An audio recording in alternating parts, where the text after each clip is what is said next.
कितनी बार कहूँ आपको, जानवरों को मारकर खाना मेरे धर्म में नहीं सिखाया जाता, ये पाप है। तुम लोग क्यों मेरा धर्म भ्रष्ट करने पे तुले हो? या अल्लाह, हम इस बच्ची का क्या करें? ये तुम्हें क्या हो गया है मुस्कान? मैं 1000 बार बता चुकी हूँ आपको, आप दोनों मेरे असली माँ बाप नहीं हो और मेरा नाम मुस्कान नहीं है, मेरा नाम तो राधा है। मैं मुसलमान नहीं हूँ, मैं तो एक हिंदू औरत हूँ और गलती से यहाँ पैदा हो गई। डॉक्टर साहब, आप ही समझाइए इन गवार लोगों को, ये मुझे पागल बताते हैं। मैं कोई पागल नहीं हूँ, मैं सच बोल रही हूँ। मेरा पुनर्जन्म हुआ है, मैं मरकर जिंदा हुई हूँ। अपने बच्चे को जन्म देते वक्त मैं मर गई थी। प्लीज डॉक्टर साहब, मुझे मेरे घर पहुंचवा दो, मेरे पति के पास, मेरे बच्चे के पास। पता नहीं मेरा बच्चा किस हाल में होगा। हे भगवान, बस एक बार मुझे मेरे बच्चे से मिलवा दो।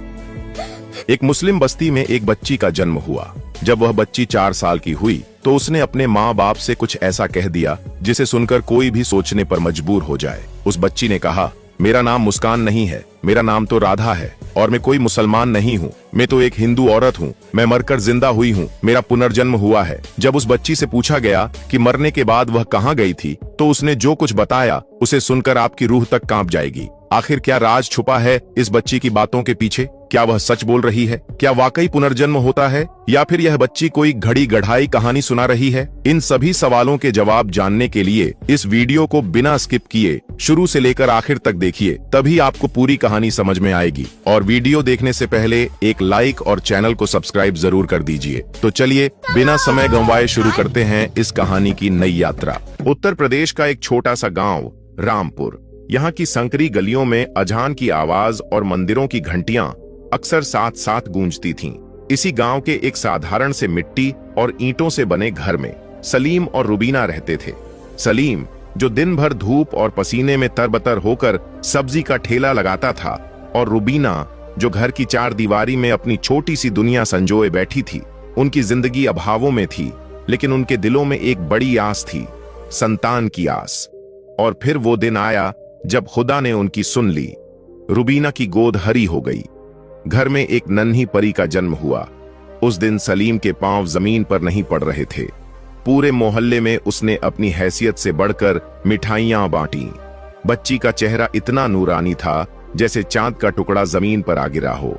उन्होंने उसका नाम रखा मुस्कान। मुस्कान के आने से सलीम और रुबीना की जिंदगी में जैसे बहार आ गई थी। सलीम जब शाम को थकाहारा घर लौटता तो मुस्कान की एक किलकारी उसकी सारी थकान मिटा देती। 1.5 साल तक सब कुछ किसी सपने जैसा हसीन था। रुबीना उसे काला टीका लगाती, लोरी गाती और उसे सीने से लगाए रखती। लेकिन उन्हें नहीं पता था कि जिस बच्ची को वे अपनी जान से भी ज्यादा प्यार कर रहे हैं, उसके नन्हे शरीर में किसी और की यादें, किसी और का दर्द दफन है। जैसे जैसे मुस्कान बड़ी होने लगी, लगभग 2.5 साल की उम्र तक आते आते उसके व्यवहार में एक अजीब सा बदलाव आने लगा। जहां उसकी उम्र के बच्चे मिट्टी में लौटते, शोर मचाते और खिलौनों के लिए रोते, वहीं मुस्कान घंटों घर के किसी कोने में खामोश बैठी रहती। उसकी आंखों में एक अजीब सी गहराई थी जो एक बच्चे की आंखों में नहीं होनी चाहिए। वो शून्य में ऐसे घूरती थी जैसे कुछ तलाश रही हो। रातें सलीम और रुबीना के लिए डरावनी होने लगीं। मुस्कान अक्सर नींद में बड़बड़ाती। कभी कभी वह पसीने से तरबतर होकर उठ बैठती और हवा में हाथ बढ़ाकर किसी को पुकारती। उसके मुंह से जो शब्द निकलते वो किसी बच्चे की तोतली जुबान नहीं, बल्कि एक दर्द में डूबी औरत की चीखें लगती थीं। वह चिल्लाती, मेरा बच्चा, किशन, मुझे बचा लो, बहुत दर्द हो रहा है। सलीम और रुबीना सहम जाते। वे उसे पानी पिलाते, गले लगाते, लेकिन मुस्कान की आंखों का खौफ कम नहीं होता। दिन के उजाले में भी उसका बर्ताव बदलने लगा था। वह अपने घर में बनने वाले खाने को देखकर नाक भौं सिकोड़ने लगी थी। रुबीना जब उसे अंडा या गोश्त खिलाने की कोशिश करती तो मुस्कान अपना मुंह कसकर बंद कर लेती या रोने लगती। एक मुस्लिम घर में पैदा होकर भी उसे मांसाहारी भोजन से इतनी नफरत थी जैसे वह कोई घोर पाप हो। यह सब देखकर सलीम और रुबीना के माथे पर चिंता की लकीरें गहरी होती जा रही थीं। लेकिन आने वाले तूफान का उन्हें अभी कोई अंदाजा नहीं था। मुस्कान अब 3 साल की हो चुकी थी, लेकिन उसकी हरकतें किसी जवान और समझदार औरत जैसी थीं। उसकी जुबान पर अब स्पष्टता आने लगी थी। एक दिन रुबीना रसोई में खाना बना रही थी। तभी मुस्कान वहां आई और अपनी तोतली मगर सख्त आवाज में बोली, मां, आपने आज फिर वही गंदा खाना गोश्त बनाया है। मैं नहीं खाऊंगी, मुझे दूध और फल चाहिए। रुबीना ने उसे समझाने की कोशिश की, बेटी, हम गरीब लोग हैं, जो अल्लाह देता है वही खाते हैं, और हम मुसलमान हैं, हमारे यहां ये सब चलता है। मुस्कान ने गुस्से में पैर पटका और बोली, नहीं, यह पाप है, जीवों को मारकर खाना पाप है। मैं हिंदू हूं, मैं यह सब नहीं छू सकती। रुबीना के हाथ से चम्मच गिर गया। उसने अपनी 3 साल की बेटी को हैरान होकर देखा। हिंदू? ये तू क्या बोल रही है मुस्कान? लेकिन मुस्कान का सिलसिला यहीं नहीं रुका।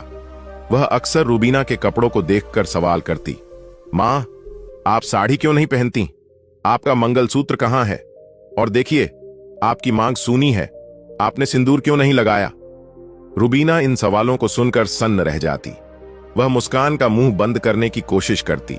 चुप कर पगली, हम औरतों में सिंदूर नहीं लगाते, तुझे ये सब किसने सिखाया? मुस्कान जवाब देती, सिखाया नहीं, मुझे पता है। मेरा घर बहुत बड़ा था, वहां मेरे पास बहुत सारी साड़ियां थीं, मेरी अपनी कार थी। सलीम और रुबीना पहले तो इन बातों को बच्चों की कल्पना या टीवी का असर मानकर टाल देते थे, लेकिन मुस्कान की जिद बढ़ती जा रही थी। वह जिद करती कि उसे मंदिर जाना है। अब्बू, मुझे मंदिर ले चलो, मुझे पूजा करनी है। मुस्कान सलीम का कुर्ता पकड़कर खींचती। सलीम घबरा जाता, बेटी, हम मस्जिद जाते हैं, नमाज पढ़ते हैं, मंदिर नहीं जाते। नहीं, मुझे घंटियों की आवाज सुननी है, मुझे आरती करनी है। मुस्कान रोने लगती।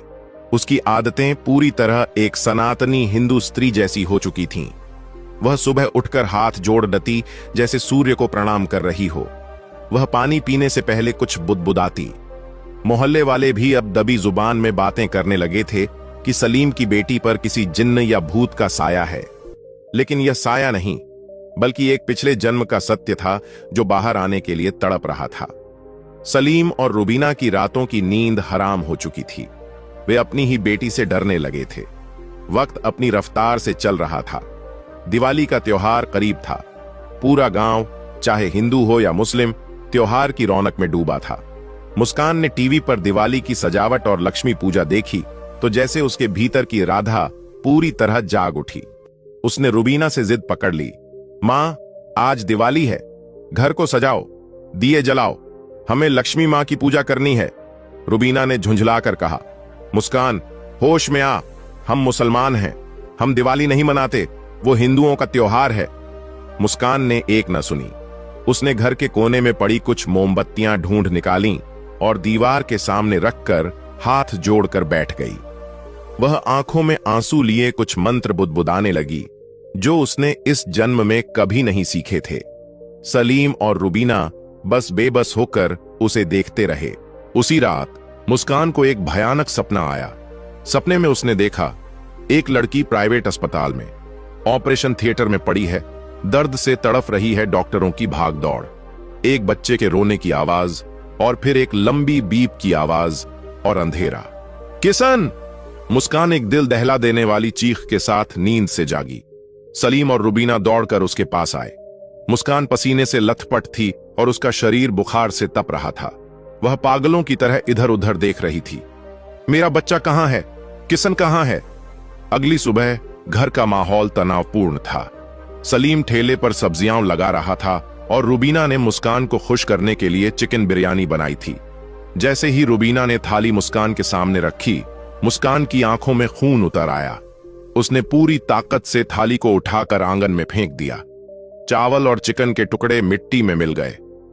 बदतमीज लड़की, ये क्या किया तूने? रुबीना चिल्लाई और उसने मुस्कान को मारने के लिए हाथ उठाया, लेकिन मुस्कान ने रुबीना का हाथ पकड़ लिया। उसकी आंखों में एक 4 साल की बच्ची की मासूमियत नहीं, बल्कि एक वयस्क औरत का गुस्सा था। वह खड़ी हुई और कड़क आवाज में बोली, कितनी बार कहूं, मैं यह मरे हुए जानवरों का मांस नहीं खाती। मेरा धर्म भ्रष्ट मत करो तुम लोग। सलीम और रुबीना सन्न रह गए। मुस्कान ने आगे कहा, मेरा नाम मुस्कान नहीं है, यह नाम तुमने रखा है। मेरा असली नाम राधा है। मैं कोटा की रहने वाली हूं। मैं एक अमीर खानदान की बहू हूं। मेरा पति किशन है और मेरा एक बेटा है। जिसे जन्म देते वक्त मैं मर गई थी। मुझे मेरे घर जाना है, मुझे मेरे बच्चे को दूध पिलाना है, वो भूखा होगा, वो मेरे बिना रो रहा होगा। उसकी आवाज में इतना दर्द और विश्वास था कि सलीम और रुबीना की रूह कांप गई। इस्लाम में पुनर्जन्म की मान्यता नहीं है, इसलिए उनके लिए यह किसी सदमे से कम नहीं था। उनकी बेटी, उनकी मुस्कान दावा कर रही थी कि वह कोई और है। उस दिन के बाद से मुस्कान ने अन्न जल त्याग दिया। वह बस एक ही रट लगाए रहती, मुझे कोटा जाना है, मुझे किशन के पास जाना है। सलीम ने सोचा कि बच्ची पर कोई बुरा साया है। वह उसे लेकर मौलवियों के पास गया, ताबीज बंधवाए, झाड़ फूंक करवाई। फिर वह उसे मंदिरों में भी ले गया, शायद कोई देवता नाराज हो। लेकिन मुस्कान पर न दुआ का असर हुआ, न ताबीज का। वह दिन ब दिन कमजोर होती जा रही थी। उसकी हड्डियां दिखने लगी थीं। एक रात भूख और कमजोरी के बावजूद मुस्कान ने अपनी छोटी सी फ्रॉक में कुछ कपड़े बांधे और घर से भागने की कोशिश की। वह नंगे पैर अंधेरे में लड़खड़ाते हुए दरवाजे तक पहुंच गई थी। तभी रुबीना की आंख खुल गई। उसने दौड़कर मुस्कान को पकड़ा। मुस्कान छटपटाती रही, छोड़ो मुझे, मुझे जाना है। रुबीना ने रोते हुए उसे कमरे में बंद कर दिया और बाहर से कुंडी लगा दी। अंदर से मुस्कान के रोने और दरवाजे पीटने की आवाजें आती रहीं, जो धीरे धीरे सिसकियों में बदल गईं। हालात बेकाबू हो चुके थे। मुस्कान अब बिस्तर से उठ भी नहीं पा रही थी। डर के मारे सलीम ने शहर के एक बड़े डॉक्टर को बुलाया। डॉक्टर ने जब मुस्कान की हालत देखी तो वह हैरान रह गया। उसने सलीम और रुबीना से पूरी बात पूछी। सलीम ने रोते रोते सारी दास्तान सुना दी, पुनर्जन्म, कोटा, किशन और राधा। डॉक्टर ने मुस्कान के पास बैठकर प्यार से उसके सिर पर हाथ फेरा। मुस्कान ने अपनी कमजोर आंखों से डॉक्टर को देखा और वही बात दोहराई, डॉक्टर अंकल, मैं राधा हूं, मुझे कोटा भेज दो, वरना मैं मर जाऊंगी।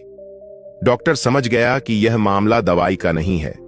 उसने सलीम को बाहर बुलाया और गंभीर स्वर में कहा, देखो सलीम, यह बच्ची झूठ नहीं बोल रही है। या तो यह कोई बहुत गहरी मानसिक बीमारी है या फिर कुदरत का कोई करिश्मा। अगर हमने इसकी बात नहीं सुनी तो यह जिद्द में अपनी जान दे देगी। सलीम के पैरों तले जमीन खिसक गई। तो हम क्या करें डॉक्टर साहब? डॉक्टर ने कहा, मेरा एक दोस्त है, प्रताप मित्तल। वह एक शोधकर्ता, रिसर्चर है और पुनर्जन्म, पैरासाइकोलॉजी के मामलों पर रिसर्च करता है। मैं उसे बुलाता हूं, वही दूध का दूध और पानी का पानी करेगा। डॉक्टर ने मुस्कान को जाकर झूठ बोला, बेटी तुम खाना खा लो, हम तुम्हें कोटा लेकर चलेंगे। कोटा शब्द सुनते ही मुस्कान की आंखों में चमक आ गई। उसने कांपते हाथों से थोड़ा खाना खा लिया। उधर डॉक्टर ने प्रताप मित्तल को फोन लगाया और इस अद्भुत केस के बारे में बताया। प्रताप, जो ऐसे केसों की तलाश में रहता था, अगली ही सुबह अपनी टीम और उपकरणों के साथ रामपुर पहुंचने के लिए निकल पड़ा। अगली सुबह एक सफेद गाड़ी सलीम के कच्चे घर के बाहर रुकी। उसमें से शोधकर्ता प्रताप मित्तल उतरे। उनके हाथ में एक डायरी और रिकॉर्डर था। डॉक्टर भी उनके साथ थे। घर के अंदर का माहौल भारी था। प्रताप मित्तल ने मुस्कान को देखा, एक कमजोर पीली पड़ी हुई बच्ची जिसकी आंखों में एक अजीब सी परिपक्वता थी। प्रताप ने अपना परिचय दिया और बहुत ही सौम्य तरीके से बातचीत शुरू की। प्रताप ने पूछा, बेटी तुम्हारा नाम क्या है? मुस्कान ने बिना हिचकिचाए कहा, मेरा नाम राधा है। अच्छा राधा जी, आप कहां रहती थीं? कोटा में, सिविल लाइंस के पास एक बड़ी कोठी है हमारी। आपके पति क्या करते हैं? वो टाटा मोटर्स कंपनी के CEO हैं। उनका नाम किशन है। प्रताप ने अपनी डायरी में सब नोट किया। फिर उसने मुस्कान की परीक्षा लेनी चाहिए। उसने पूछा, अच्छा अगर आप हिंदू थीं तो क्या आपको पूजा पाठ आता है? हनुमान चालीसा आती है? एक 4 साल की मुस्लिम बच्ची जिसने कभी हिंदी या संस्कृत नहीं पढ़ी थी, उसने आंखें बंद की और बिना रुके स्पष्ट उच्चारण के साथ हनुमान चालीसा सुनाना शुरू कर दिया। श्री गुरु चरण सरोज रज, निज मनु मुकुरु सुधारी। कमरे में सन्नाटा छा गया। सलीम और रुबीना की आंखें फटी की फटी रह गईं। प्रताप मित्तल भी हैरान थे। यह रटा रटाया नहीं था, यह आत्मा की गहराइयों से आ रहा था। लेकिन प्रताप एक वैज्ञानिक सोच वाले व्यक्ति थे। वे इतनी आसानी से यकीन नहीं कर सकते थे। डॉक्टर को किसी इमरजेंसी काम से जाना पड़ा। उनके जाने के बाद प्रताप ने सलीम को अकेले में ले जाकर कहा, सलीम भाई, बच्ची बातें तो ऐसी कर रही है जो नामुमकिन है, लेकिन हमें एक आखिरी टेस्ट करना होगा। हम इसे यहां से 50 किलोमीटर दूर किसी दूसरे शहर ले जाएंगे और कहेंगे कि यह कोटा है। अगर यह झूठ बोल रही है या इसे कोई वहम है तो यह मान जाएगी, लेकिन अगर यह सचमुच राधा है तो यह उस शहर को पहचान लेगी कि वो कोटा नहीं है। सलीम ने हामी भर दी। यह एक जोखिम भरा लेकिन जरूरी कदम था। योजना के मुताबिक सलीम, रुबीना और प्रताप मुस्कान को लेकर कार में बैठे। मुस्कान बहुत खुश थी। वह खिड़की से बाहर देख रही थी, जैसे वर्षों बाद कैद से रिहा हुई हो। लगभग 1 घंटे बाद वे एक अनजान शहर के बाजार में पहुंचे। प्रताप ने गाड़ी रुकवाई और मुस्कान की तरफ मुड़कर कहा, लो राधा, हम कोटा आ गए। बताओ तुम्हारा घर किधर है? मुस्कान ने खिड़की से बाहर झांका। उसकी खुशी पल भर में गुस्से में बदल गई। उसने प्रताप को घूर कर देखा और चिल्लाई, आप मुझसे झूठ बोल रहे हैं। यह कोटा नहीं है। कोटा ऐसा नहीं है। यहां न वो ब्रिज है न वो सर्किल। मुझे बेवकूफ मत बनाओ। मुझे मेरे असली घर ले चलो। प्रताप और सलीम के रोंगटे खड़े हो गए। मुस्कान टेस्ट में पास हो चुकी थी। अब प्रताप को यकीन हो चला था कि यह कोई साधारण मामला नहीं है। उसने ड्राइवर से कहा, गाड़ी घुमाओ, अब हम सीधे कोटा जाएंगे। कई घंटों के लंबे सफर के बाद उनकी गाड़ी कोटा शहर की सीमा में दाखिल हुई। मुस्कान, जो अब तक थकी हुई बैठी थी, शहर की हवा लगते ही चौकन्नी हो गई। वह रास्तों को पहचानने लगी। अचानक एक चौराहे पर मुस्कान चिल्लाई, बाएं मुड़ो, यहां से फैक्ट्री का रास्ता जाता है। प्रताप ने ड्राइवर को उसके कहे अनुसार चलने का इशारा किया। कुछ ही देर में वे एक विशाल इमारत के सामने थे। वह टाटा मोटर्स का ऑफिस था। गाड़ी रोको, मुस्कान बोली। किशन यहीं काम करते हैं, वो अंदर होंगे। सलीम, प्रताप और मुस्कान अंदर रिसेप्शन पर गए। प्रताप ने रिसेप्शनिस्ट से पूछा, क्या यहां किशन नाम के कोई मैनेजर काम करते हैं? रिसेप्शनिस्ट ने रजिस्टर चेक किया और कहा, जी हां, मिस्टर किशन हमारे सीनियर मैनेजर हैं। सलीम के पैरों तले जमीन खिसक गई। नाम और पेशा बिल्कुल सही था। मुस्कान तड़प कर बोली, हमें उनसे मिलना है। रिसेप्शनिस्ट ने अजीब नजरों से उस बच्ची को देखा और कहा, सॉरी सर, आज ऑफिस नहीं आए हैं। वे अपनी वाइफ के साथ एक शादी के फंक्शन में गए हैं। यह सुनते ही मुस्कान का चेहरा गुस्से से लाल हो गया। वाइफ? क्या बकवास कर रही हो तुम? मैं हूं उनकी वाइफ राधा। क्या उन्होंने दूसरी शादी कर ली? वह रिसेप्शन पर ही जोर जोर से रोने और चिल्लाने लगी। किशन, तुमने धोखा दिया। तुमने कहा था तुम कभी दूसरी शादी नहीं करोगे। वहां मौजूद स्टाफ हैरान था कि यह छोटी बच्ची एक पत्नी की तरह हक क्यों जता रही है। प्रताप ने स्थिति को संभाला और मुस्कान से पूछा, राधा, क्या तुम्हें घर का रास्ता पता है? मुस्कान ने आंसू पोंछते हुए कहा, हां, मुझे पता है। चलो। मुस्कान अब ह्यूमन जीपीएस बन चुकी थी। यहां से सीधे, अब दाएं, उस पार्क के पीछे वाली गली। वह ऐसे रास्ता बता रही थी जैसे कल ही यहां से गुजरी हो। कार एक पॉश कॉलोनी में दाखिल हुई और आखिरकार एक आलीशान सफेद रंग के बंगले के लोहे के गेट पर जाकर रुकी। यही है, यही मेरा घर है। मुस्कान खुशी और दर्द के मिले जुले भाव से चिल्लाई। वे सब गाड़ी से उतरे। जैसे ही वे गेट की तरफ बढ़े, वर्दीधारी गार्ड ने उन्हें रोक लिया। रुको, कहां जा रहे हो? साहब घर पर नहीं है। मुस्कान ने गार्ड को घूरा। राम सिंह, तुम मुझे रोक रहे हो? मैं इस घर की मालकिन हूं, गेट खोलो। गार्ड, जिसका नाम सच में राम सिंह था, हक्का बक्का रह गया। उसे अपनी कानों पर यकीन नहीं हुआ कि इस अनजान गरीब दिख रही बच्ची ने उसका नाम कैसे जाना, लेकिन उसने गेट नहीं खोला। प्रताप ने गार्ड को समझाया, भैया, ये बच्ची कुछ जानती है, हम बस साहब का इंतजार करेंगे। तकरीबन 3 घंटे के लंबे इंतजार के बाद एक महंगी लग्जरी कार गेट पर आई और हॉर्न बजाया। गार्ड ने गेट खोला। कार अंदर पोर्च में रुकी।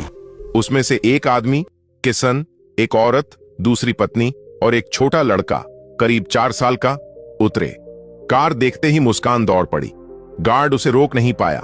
मुस्कान ने जोर से नाम पुकारा, किशन। किशन ने मुड़कर देखा। एक गंदे कपड़ों में लिपटी बच्ची उसकी तरफ दौड़ रही थी। उसके पीछे सलीम और प्रताप भी आ गए। किशन ने कड़क आवाज में पूछा, कौन हो तुम लोग और ये बच्ची कौन है? मुस्कान किशन के पास जाकर रुक गई। उसकी आंखों से आंसुओं की धार बह रही थी। उसने उस छोटे लड़के रोहन को देखा जो लगभग उसी की उम्र का था। ममता का एक ऐसा ज्वार उठा कि मुस्कान ने दौड़कर उस बच्चे को गले लगा लिया। मेरा बच्चा, मेरा बाबू, तू कितना बड़ा हो गया है, मुझे माफ कर दे, मां तुझे छोड़कर चली गई थी। वह पागलों की तरह बच्चे का माथा चूमने लगी। रोहन डर गया और अपनी नई मां के पीछे छिप गया। किशन की दूसरी पत्नी ने गुस्से में कहा, यह क्या बदतमीजी है, हटाओ इस पागल लड़की को यहां से। किशन ने चिल्लाया, सिक्योरिटी, इन्हें बाहर निकालो।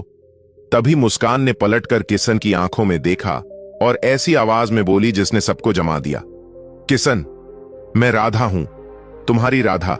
मैं मरी नहीं थी, मैं वापस आ गई हूं। किशन बुत बनकर खड़ा रह गया। राधा, तुम क्या बकवास कर रही हो? राधा मर चुकी है। माहौल में सन्नाटा था।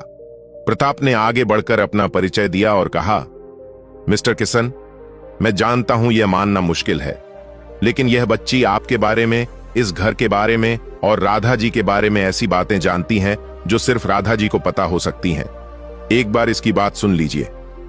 किशन, जो अभी भी सदमे में था, किशन ने उन्हें ड्राइंग रूम में आने की इजाजत दी। घर के अंदर घुसते ही मुस्कान ने कहना शुरू किया, किशन, तुमने सोफे का रंग बदल दिया, वो नीला सोफा कहां गया? और देखो, वो पेंटिंग जो हमने जयपुर से ली थी, वो टेढ़ी लगी है। किशन का माथा पसीने से भीगने लगा। वह अब कांपती आवाज में सवाल पूछने लगा ताकि इस झूठ का पर्दाफाश कर सके। अगर तुम राधा हो तो बताओ, हमारी शादी कब हुई थी? मुस्कान ने तुरंत जवाब दिया, 12 फरवरी 2018 को। मेरे पीठ पर एक निशान है, वो किस चीज का है? मुस्कान बोली, बचपन में जलने का निशान है, दाहिनी तरफ। आखिरी बार मैंने तुमसे क्या कहा था जब तुम अस्पताल में थी? मुस्कान की आंखें भर आईं। वह सिसकते हुए बोली, तुमने मेरा हाथ पकड़ा था और कहा था, राधा, तुम मुझे छोड़कर नहीं जा सकती। हमने साथ बूढ़े होने का वादा किया है और मैंने कहा था, मेरे बच्चे का ख्याल रखना। किशन अब और नहीं रोक पाया। वह घुटनों के बल बैठ गया और फूट फूट कर रोने लगा। सलीम और प्रताप की आंखों में भी पानी था। यह विज्ञान से परे था, यह प्रेम की पराकाष्ठा थी। किशन ने माना कि यह उसकी राधा ही है। कुछ दिनों तक फैसला हुआ कि मुस्कान वहीं रहेगी। वह अपने बेटे रोहन के साथ खेलती, उसे खाना खिलाती, हालांकि वह खुद बच्ची थी। किशन और उसकी दूसरी पत्नी, जो अब डरी हुई लेकिन आदरणीय थी, उसने उसे स्वीकार किया। लेकिन कुदरत के नियम अटल होते हैं। 2 जन्मों का यह मेल हमेशा के लिए नहीं हो सकता था। जैसे जैसे दिन बीते, मुस्कान का व्यवहार बदलने लगा। अब वह किशन को अंकल कहने लगी। वह रोहन के साथ एक मां की तरह नहीं, बल्कि एक दोस्त की तरह खेलने लगी। धीरे धीरे राधा की यादें धुंधली पड़ने लगीं। 10 साल की उम्र तक आते आते उसके पिछले जन्म की यादें पूरी तरह मिट गईं। उसे अब याद भी नहीं था कि वह कभी राधा थी। अब वह सिर्फ मुस्कान थी, सलीम और रुबीना की बेटी। किशन ने भी समझ लिया कि राधा की आत्मा सिर्फ अपने बच्चे को एक बार देखने, उसे सुरक्षित देखने आई थी। उसका मकसद पूरा हो चुका था। अंत में सलीम और रुबीना अपनी बेटी को लेकर वापस रामपुर लौट आए। किशन ने उनकी बहुत आर्थिक मदद की, जिससे मुस्कान का भविष्य संवर गया। आज मुस्कान एक आम लड़की है, लेकिन उसकी कहानी ने साबित कर दिया कि मां की ममता मौत के बाद भी अपने बच्चे का रास्ता ढूंढ लेती है।